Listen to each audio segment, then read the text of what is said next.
And welcome back into another edition of the Retirement Lifestyle Advocates Radio Show. I'm Jeremy Bolker, and we're going to be joined by the longtime host of RLA Radio and frequent keynote speaker, Dennis Tubergen. And Dennis, hey, another great weekend story here in Michigan. Yeah, Jeremy, nice to be back with you today. And Dennis, we've really been following along with some neat things that we've been talking about affecting this U.S. economy and just giving sort of the backstory on how things operate. And it's more than meets the eye, like the old Transformer sign and expression. But last week we had referred to, and you really recently wrote about BRICS countries and then moving away from the U.S. dollar and international trade. So I want you to tell us what BRICS are, BRICS countries, but also this impact of the U.S. dollar in moving away from it and explaining how the U.S. dollar has been, people don't realize that as a central world currency for so long. When you start getting countries moving away from it, what are the impacts? It's not just our own economy here, but it starts to affect things worldwide too. So maybe I got a lot there for you. Okay. But maybe you can explain what BRICS countries are and then all this impact and what this all means. Yeah, Jeremy. Yeah, sure. So BRICS is an acronym. So Brazil, Russia, India, China, and South Africa. Take the first letter of each of those countries' official names, and you get the acronym BRICS. So BRICS is an alliance that our listeners maybe should think about it as kind of I don't know if an anti-dollar alliance is too strong, but they certainly have an economic alliance here. And as a result of their recent summit in South Africa, they're now inducting 6 new countries into this coalition. So the acronym may change, but Argentina, Egypt, Ethiopia, and then here are the biggies: Iran, Saudi Arabia, and United Arab Emirates are now going to be part of BRICS as of the first of the year. So right now, the BRICS countries, as I'll talk about with our special guest today, Kevin Demerit, in the second and third segments, the BRICS countries are about 40% of the world population. And with the addition of Iran, Saudi Arabia, and United Arab Emirates, the BRICS countries now control almost half of all world oil production. So when you look at what's going on around the world, you have these Russian sanctions, and again, I'm not going to bat for Vladimir Putin here, but when you look at how the Russian sanctions have played out, they've really backfired as far as the U.S. dollar is concerned. You have anybody that wants to buy energy from Russia now cannot use dollars. They have to use either rubles or gold or something else. So that has accelerated the move away from the U.S. dollar. And now we're seeing this big move away from the dollar. And as we do that, fewer countries are going to need to inventory at least as many U.S. dollars to use in trade. That's going to mean a lot of these dollars come back to the U.S., and that will likely feed inflation, in my view. So I think ultimately this move away from the dollar is accelerating, and I expect ultimately it will lead to more inflation. Okay. And that's what you're exactly saying here with the U.S. dollar and how it's concerned. But with this problem and moving away from the U.S. dollar, these things are somewhat intertwined, aren't they, Dennis, too? Because now we're looking at a problem with debt financing when you have the inflation and you have this moving away from the U.S. dollar. And now, how does this impact the debt financing for the U.S. government? And what is that? So explain that, and then what does it mean to, like, let's say you and me, okay, and how that affects and how that's going to affect us. Well, Jeremy, I think when you first of all, inflation really has come about largely because the U.S. has financed a lot of its debt by, frankly, just creating currency, by printing currency out of thin air. When our listeners hear the term quantitative easing, that is just an academic term, meaning we're creating currency out of thin air. So here is what's happened, and then more importantly, here's where we're going. This year, despite the fact that there's no pandemic, there's no emergency, there will be a $2 trillion deficit. So there's $2 trillion the U.S. government will spend that they do not have tax revenues to account for. So they're spending $2 trillion more than they take in. So what does that mean? That $2 trillion has to come from somewhere. Well, as soon as you put $2 trillion out in the economy that you don't have, it's like you and I going out and borrowing our rich uncle's credit card and saying, wow, look at all the money I can spend. Look at all the money I can spend. This is great. It seems like there's a lot of prosperity until rich uncle pulls the credit card or we hit the limit on the credit card. So we're rapidly approaching that point. And I think that point could be approaching here this next year. This, to me, was a startling statistic, and I'm writing about it in the October special report. And Jeremy, before I forget, I'd like to remind the listeners that I've got the autumn economic forecast special report that they can get. If they want to go to the website, requestyourreport.com, I'll be glad to send it out to them along with some bonus information. But in the next 12 months, 31% of all U.S. government debt that is outstanding will mature. So what does that mean? It means that countries that own U.S. Treasury bills or U.S. Treasury notes, and basically a bill is going to be shorter term, a bill is going a shorter term, and notes are going to be midterm. But there's $7.6 trillion maturing. So the U.S. government is going to have to come up with $7.6 trillion to pay off these people if they decide not to roll over the debt, and some of it will. And they're going to have to finance another $2 trillion deficit. So in the next 12 months, there's $9.6 trillion of debt that needs to be financed or refinanced. Let me remind you that total U.S. government debt right now is $33 trillion. So your question is, how will this affect us? Mm-hmm. Well, I'll just ask the listeners to think about this for a minute. How many people think, listening to this, that the U.S. government will be able to sell $10 trillion almost of debt? Or do you think that maybe the Fed's going to have to step in and create some more currency to get that done? And if they do, it will mean that we'll probably see more inflation, because the bottom line is this: creating currency out of thin air leads to inflation. So I'm expecting that we're going to see inflation.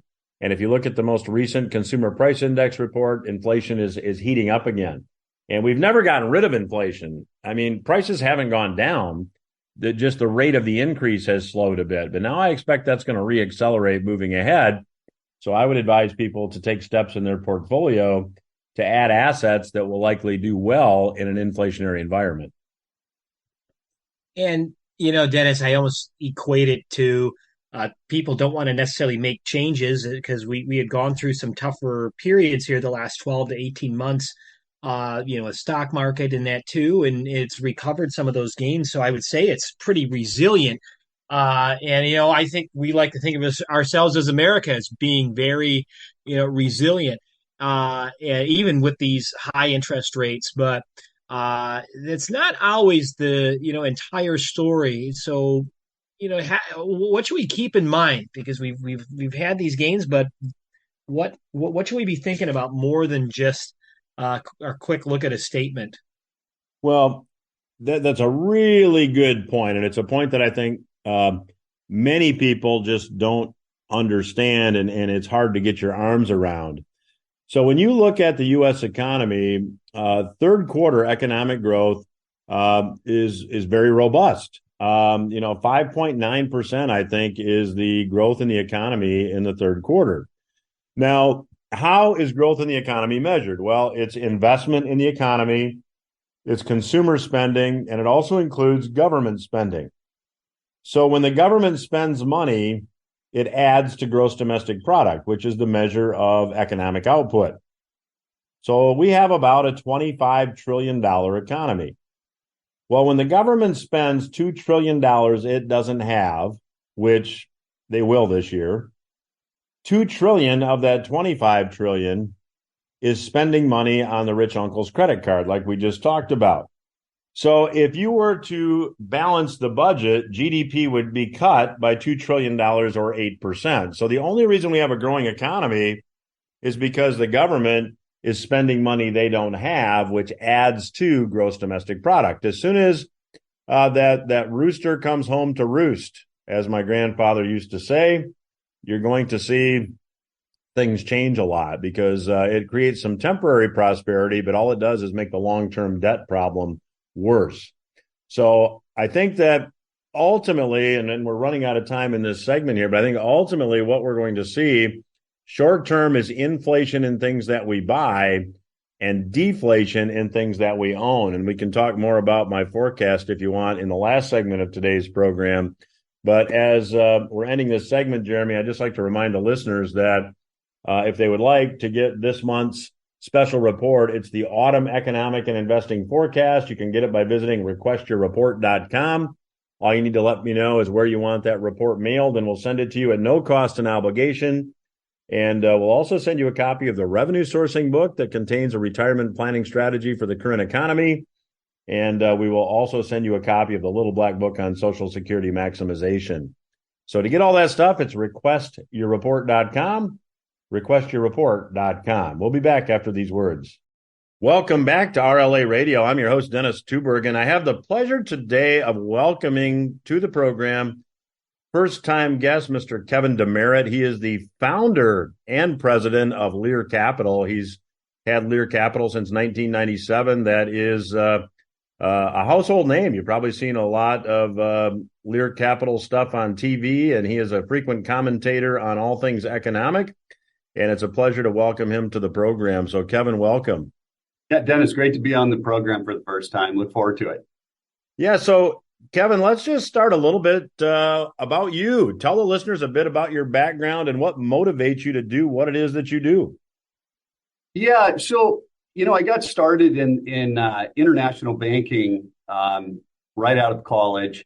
And in international banking, when you capitalize a bank, obviously you need a lot of currency. And because it's international, there was a lot of different currencies out there. And so we had to hedge all of these currencies in all the different banks. And it became a little bit of a pain in the neck when you didn't have the euro. So you had a bunch of different European currencies and other currencies around the world. And so someone came up with this brilliant idea that why don't we capitalize some portion of the banks internationally with gold? And they put me in charge of trying to figure that out. So I spent about 6 to 9 months researching gold, finding out the best ways to hedge, how stable it was, so on and so forth. And in the end of all that, I basically quit international banking and started in the precious metals industry because I thought it was such a great investment for investors, especially because my thesis was that the government was going to continue to print money at a bigger and bigger scale, which I think that worked out. And the metals have done fairly well also. So I think it was a good move.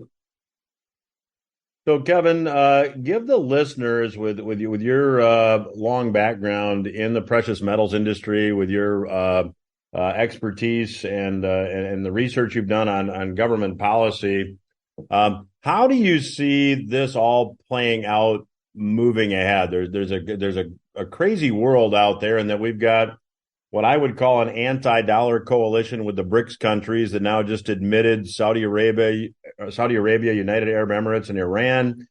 We've got $2 trillion deficits. We've got $7.6 trillion of U.S. government debt that's going to have to be refinanced in the next year. It looks to me like the rest of the world is running away from the dollar as fast as they possibly can. How do you see it? Well, that is my thesis. It's been my thesis for over 30 years, and I think it's going to get worse, not better. The government can't stop printing money. So if you believe that the government cannot stop printing money, then every dollar that they continue to print makes the dollars that are already out there worth less and less, and thus makes tangible type assets like real estate, precious metals, and others much more valuable in the long term.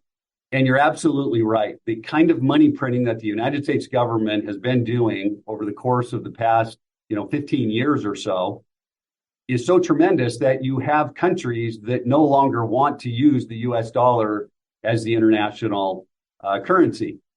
So you have Brazil, Russia, China, South Africa, and India, which, by the way, Dennis, represents 40% of the world's population. Just those 5 countries looking to move away from the US dollar and into their own currency because they just don't trust the US dollar anymore. So to me, I look for tipping points, and that's going to be a tipping point. If the US dollar is no longer the world's reserve currency, that has huge ramifications for investors and trade around the world. So, Kevin, I think it's fair to say that the U.S. dollar is still the leading currency used in international trade. You talk about a tipping point. You want to talk about what might be the tipping point? What might actually happen that would make the dollar now not the dominant currency used in international trade? And you want to venture out on this long, thin branch and tell us when you think that might happen? Yeah, great questions. I'll start from the back end. From a historical standpoint, if you look at world reserve currencies, usually they typically last 75 to 100 years. So we're getting a little long in the tooth on how long the U.S. dollar has been the world's reserve currency. And there's been countries out there talking about, hey, we want to create something that can compete against the U.S. dollar, but never enough countries where you had 40% of the world's population kind of backing that situation. The other unique thing that they're doing, Dennis, with this BRICS currency is potentially letting people know that they would like to back it by commodities. At this particular point, they're talking about some portion of gold. And if that happened, why would you want to hold the US dollar if someone has a different currency that's literally backed by something physical and tangible that's going to hold its value that cannot be printed into oblivion? Because every time you print it, you would have to buy some gold to back it. So in my opinion, if this BRICS currency were to take hold, it would be the biggest transfer of wealth that the world has ever seen from the US dollar to the new BRICS currency, if they back it by something tangible. And the reason I say that is if you think about us trading just with gold, so forget about paper dollars for a second, but if we just traded with gold, the US economy or the US country runs $1 trillion deficit in trade. Well, if we were trading in gold, then I would be giving away $1 trillion in gold to the country that I'm trading with, or all the countries I'm trading with. And that matters. It doesn't matter when you're just talking paper dollars. It's $1 trillion I gave you in paper. But when you're talking about physical assets that have true value, I've just traded $1 trillion in gold to that other country. What's going to happen to the dollars that are out there? Those countries aren't going to want them. They all get repatriated back to the U.S., floods the economy with dollars, inflation goes through the roof, and interest rates would go through the roof. And that's what's happened in history when one country takes over another country's world reserve currency status. Usually the country that loses that has an issue with inflation and a much lower dollar value. So I hope all that makes sense. It wasn't too complicated. No, Kevin, that's great. In fact, I'd like to let the listeners know that you do have a gold investor's guide and a report called the Tipping Report, if I'm getting that right. And you might want to just take a minute and tell the listeners about those, and we'll get into those in detail in the next segment. But I want to make sure everybody knows about the resources you have available today. Yeah, we have a special report we put together along with our Gold Investors Guide called The Tipping Point. And it goes over the BRICS currency and what we believe could potentially happen over the next 3 to 5 years if that happens, or if another currency takes over as the world's reserve currency. It also goes over the Fed's digital dollar that some people may be hearing about. How would that affect your investing and your portfolio? And then just the money printing in the United States, and how does that affect specifically the gold market or tangible assets as they continue to print moving forward. So hopefully it's educational for people to at least get a different perspective on and help them make some diversification ideas. Yeah, and to get those reports, you can go to www.lear.biz/retire, and you can call 800-314-0723. I'll give those numbers again. So, Kevin, you made an interesting point that I think a lot of listeners are probably not aware of, and that is that reserve currencies historically have had a lifespan. They're not unlike people. Can you expand on that a little bit? That might be news to some people that are listening. Yeah, so if you look at the world, there's been about seven real world reserve currencies, and each one of those currencies has lasted anywhere from a short period of time, 50, 60 years, all the way up to around 100, 110 years. So uh, that's how long they've lasted. And each time, if you wanted to educate yourself, there's a few books out there just talking about the world's reserve currencies and what happened when those changes were happening. Well, there was a couple of things. The country started printing up a bunch of the money or shrinking the value of the currency. And the reason I say both of those is because sometimes it was a paper dollar and that they were, just printing up money. And in other currencies, like the Roman coins, they were literally shaving off parts of the value of the coin because they were made of gold and silver. So the coin kept getting smaller and smaller. Matter of fact, an interesting point for people that I think is kind of a fun fact for people is the reeds on the edge of a quarter are not there so you can hold the quarter. They were there as a security feature because you could tell if somebody took the edge of the coin and started stripping off some of the metal. So they put reeds on the side of the coin so you could tell if that happened. That was because of the shrinkage in the value of the coin that the government was doing. So, and individuals. So that's usually how it happens. It starts with a bunch of money printing or devaluing the currency, and then someone says, "Hey, look, this thing is just getting worth less and less. We're trying to trade around the world with it. It's not working. Let's move over to something that will work better." And that's where I think the BRICS currency group of people are looking to back it by commodities or specifically gold to give it that stability again and really move people off of the U.S. dollar. We have just maybe 2 minutes left in this segment, Kevin. You mentioned the BRICS countries. They just finished a summit in South Africa in August. And leading up to that summit, it was actually teased, to use that term, that they might be introducing a gold-backed or commodity-backed currency, which did not happen. What do you read into that, if anything?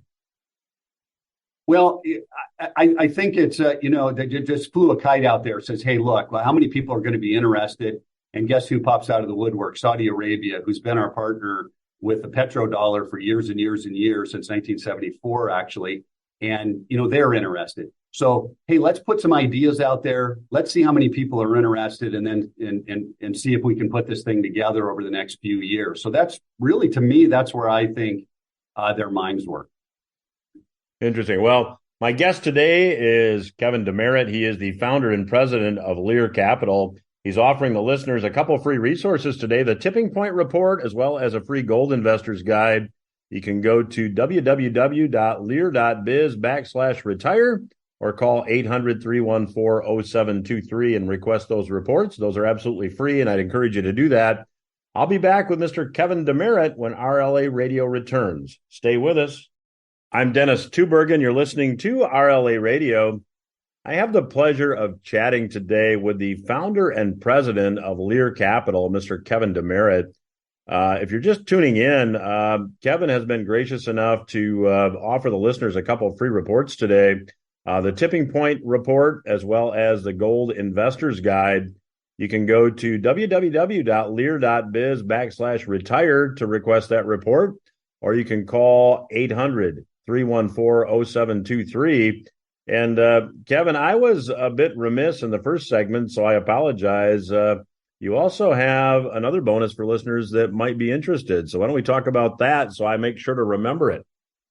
Yeah, Dennis, I really wanted to do something special. Love the program and all the education that you've done. So we wanted to just have something a little bit special. So we're offering a $500 credit in every person's account who requests the information.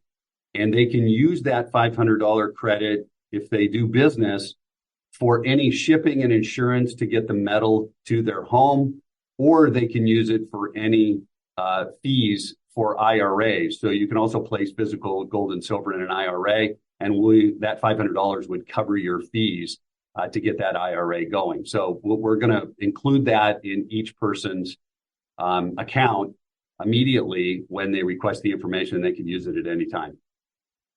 Well, that's terrific. And thanks for doing that for the listeners. And Kevin, I'd like to kind of pick up in this segment where we left off in the last segment.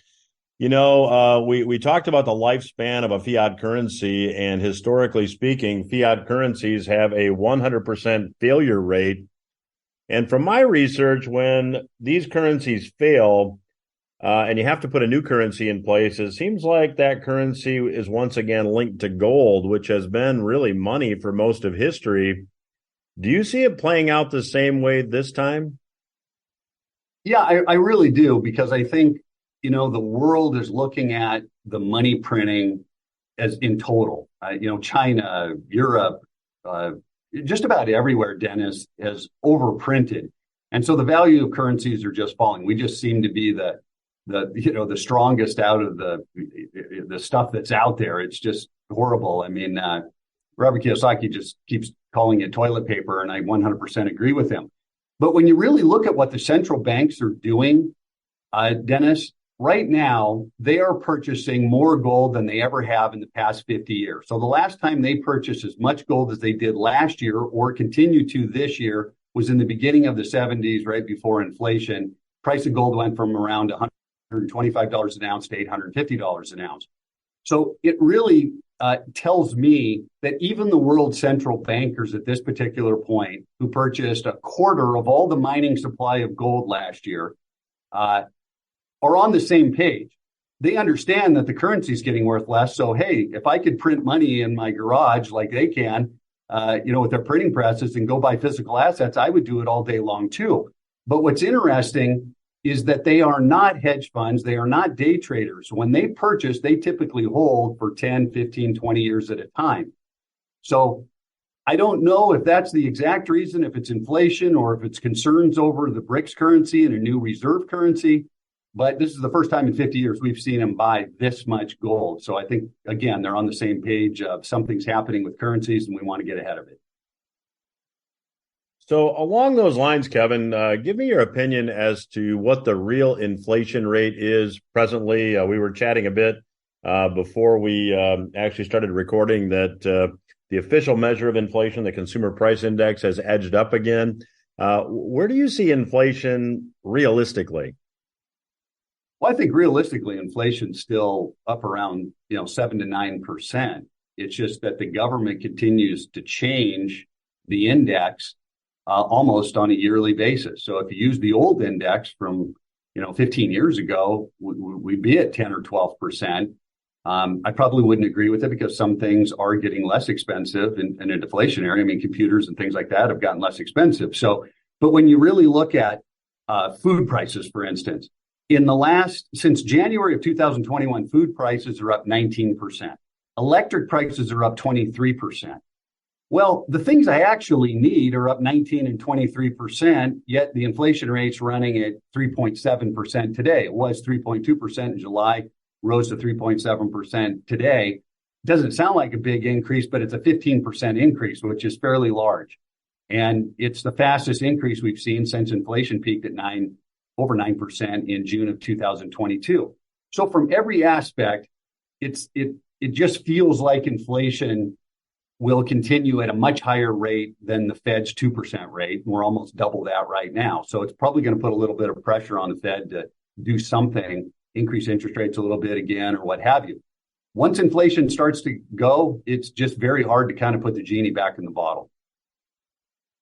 So, Kevin, I've made the argument that it's going to be impossible to get inflation under control until the collective group of politicians in Washington get closer to a balanced budget or get a balanced budget, because the only way this deficit can probably be financed is through more quantitative easing or currency creation.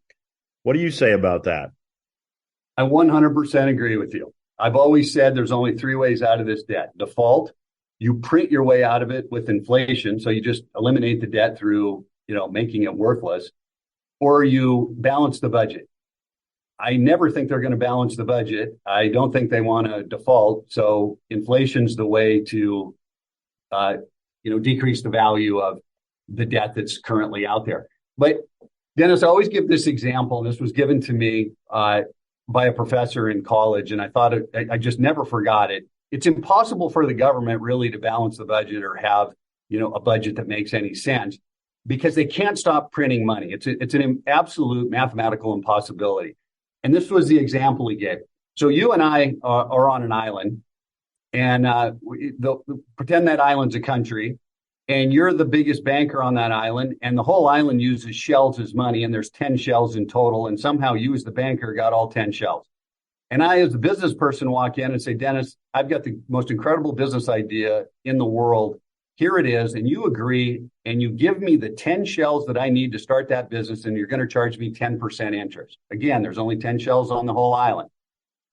At the beginning of the year and throughout the year, I use those 10 shells to start my business. At the end of the year, my business has done so well, I get all 10 shells back, and I come to you and I'm happy. And I said, it worked out, Dennis. This is fantastic. Here's your 10 shells. And you tell me I foreclose on your business.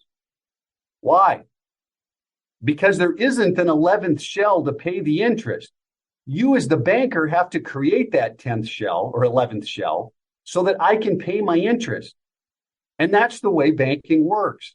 So the US government is going to have $1 trillion interest payment or more by 2030, just on interest. They're going to need to print that money for the interest, plus all the other deficit spending that they do, and all the interest that you and I have on mortgage and cars and so on and so forth. If they stopped printing the money, then we couldn't pay the interest. So people have to realize, if you believe that the government is going to continue to print money, then you need something to offset the devaluation of the currency you're holding in your hand today, because it's impossible for them to stop. I'm chatting today with Mr. Kevin Demerit, the founder and president of Lear Capital. He's offering the listeners a couple of free reports today, the Tipping Point Report, as well as the Gold Investor's Guide. You can request them by going to the website lear.biz/retire, or you can call 800-314-0723. So, Kevin, give the listeners your forecast for where you think metals go, gold, silver, and between the two, do you have a favorite? I love the gold market right now for more stability, because the central banks, like I brought up, are purchasing gold at a record pace, and they do not sell. So from a stability standpoint, really, I think gold is great for the stability in a portfolio. For profitability, silver is going to be a huge winner. I think it's the best double play investment that I can think of. And I say that because in a great economy, just solar alone has been gobbling up so much silver that in the next 10 years, there's not going to be much silver left, and you can't recycle it because they make paste out of it. So the demand for silver from solar is incredible. And then you add in medicine and all the other things that they're using silver for. It should be great in a good economy. In a bad economy, like we had in 2008, the silver price went to $49 an ounce. So we already know that it can get there, and it's trading at around $23 today. So we have a catastrophe, and gold or silver skyrockets quickly. And in a great economy, if we don't have a recession, I think it plugs along, and you'll see it at $35 or $37 an ounce over the next few years. That's my prediction. You know, I interview a gentleman that does a lot of market analysis, and it's his take that the last two gold bull markets have seen gold prices rise about 700%. So he's saying we're going to see $7,000 or $8,000 an ounce in gold. Do you agree with that? Do you think that's a possibility? Do you think that's up there?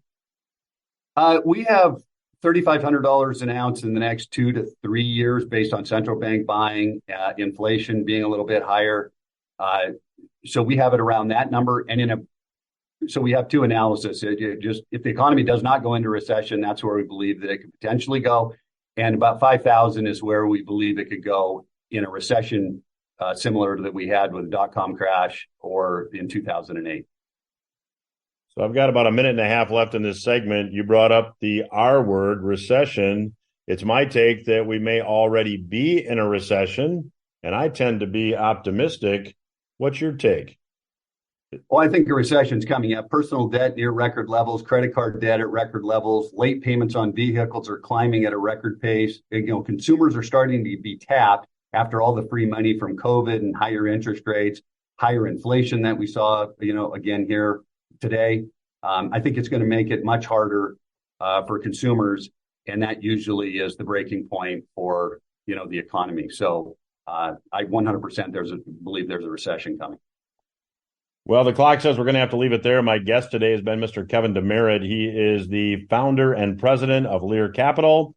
The Tipping Point Report, as well as the Gold Investors Guide, are available free by visiting lear.biz/retire, or you can call 800-314-0723.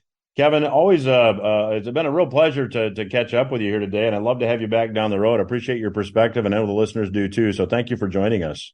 Oh, you bet. Love to come back. Thanks, Dennis. We will return after these words. And welcome back into the final segment of the Retirement Lifestyle Advocates radio show, RLA radio show. I'm Jeremy Bolker, alongside our host and frequent keynote speaker, Dennis Tubergen. And Dennis, in this final segment here, we got to get some good insight from our guests there at Lear Capital. And I want you to sort of maybe wrap this together with what you think now, and with based on what you just heard and what our listeners just heard, does that change anything with your forecast for the U.S. economy? And what are your thoughts right there? I think, Jeremy, it validates it. If you look at some of the things that Kevin brought up, some of the same stats that I have been quoting, first of all, the U.S. consumer is strapped. We have student loan payments that are going to begin again in October. We've got credit card delinquencies now at regional banks approaching 8%. We have auto loan delinquencies rising. By all accounts, the American consumer is strapped. That really negatively impacts the U.S. economy, because the U.S. economy, we talked about in the first segment, that gross domestic product or economic output is based upon primarily three things. And one of those things is consumer spending. So when the consumer does not have discretionary income to spend, the economy contracts. So I believe that recession is inevitable. I believe we may already be in a recession. I guess we'll have to wait and see. But typically, GDP estimates are adjusted a few times, so we won't know for a little while. But even if we're not in recession at this point, I believe we are headed there, and I believe it will be a deep recession because of how dependent the U.S. economy is on consumer spending. Mm-hmm. So, a couple things, Dennis. Got to make sure, if you're not getting this report, to do it. Requestyourreport.com. Get signed up there for that. The other thing too, we get an opportunity during this program.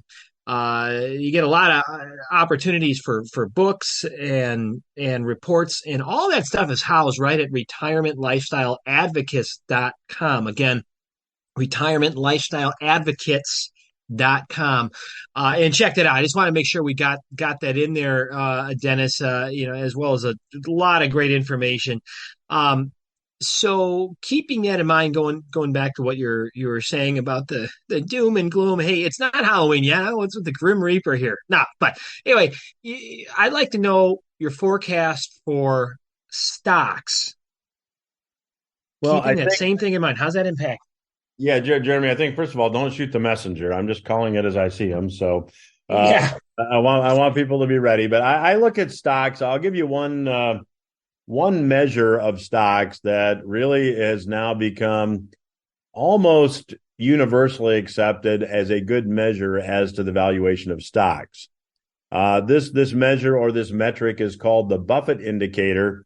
And it's called the Buffett indicator now because Warren Buffett at one point said it was his favorite way to determine if stocks were fairly valued. So the way this indicator works is this: you take the entire value of the stock market. That's called market capitalization.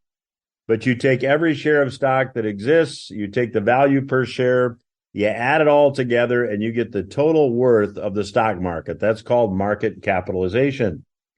You then divide that by whatever gross domestic product is, whatever economic output is. So basically, it compares the value of the stock market to economic output.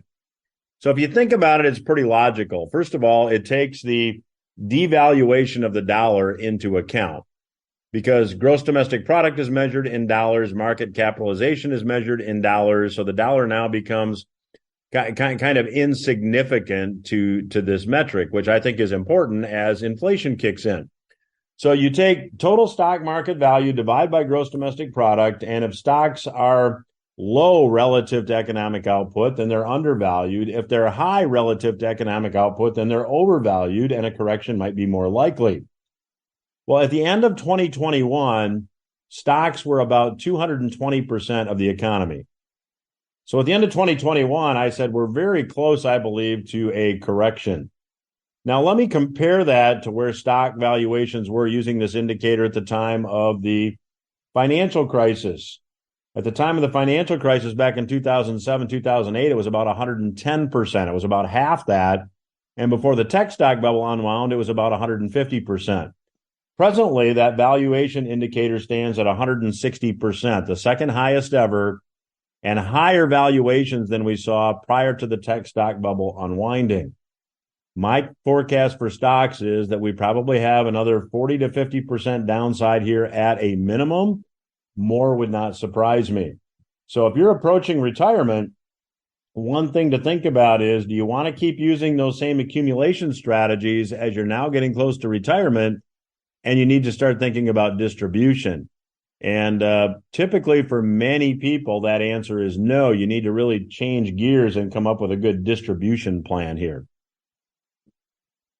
So can you sneak this in, Dennis, in about the 2 minutes remaining? Bond funds and individual bonds.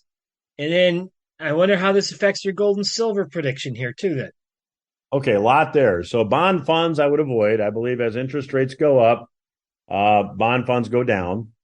Individual corporate bonds held to maturity, there may be a place for it in a portfolio. Now, if you don't know what an individual corporate bond is, a bond has you really loaning a company money.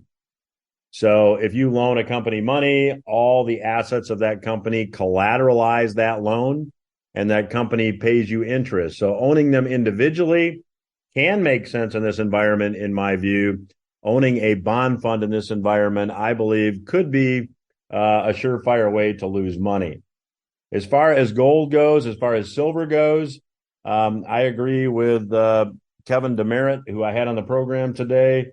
I believe that tangible assets in part of your portfolio are really important. I might even use the word critical. I might even use the word vital. I believe that you want to have assets in your portfolio that can't be printed. So that likely means that gold and silver moving ahead will do quite well. I believe that at some point we will follow the track of history, as I mentioned with Kevin on today's program, that we will likely see gold, or maybe gold and silver, actually become money again. And we do have central banks around the world who control the issue of fiat currencies now buying gold, as Kevin pointed out. So short term, I would be very bearish on stocks, bearish on bond funds, potentially bullish on some individual corporate bonds. I would be bullish on gold and silver, but all those things have to be purchased in the context of a retirement income plan. So more information at requestyourreport.com. We'll send you a box of stuff. Looks like I'm out of time. We'll be back again next week.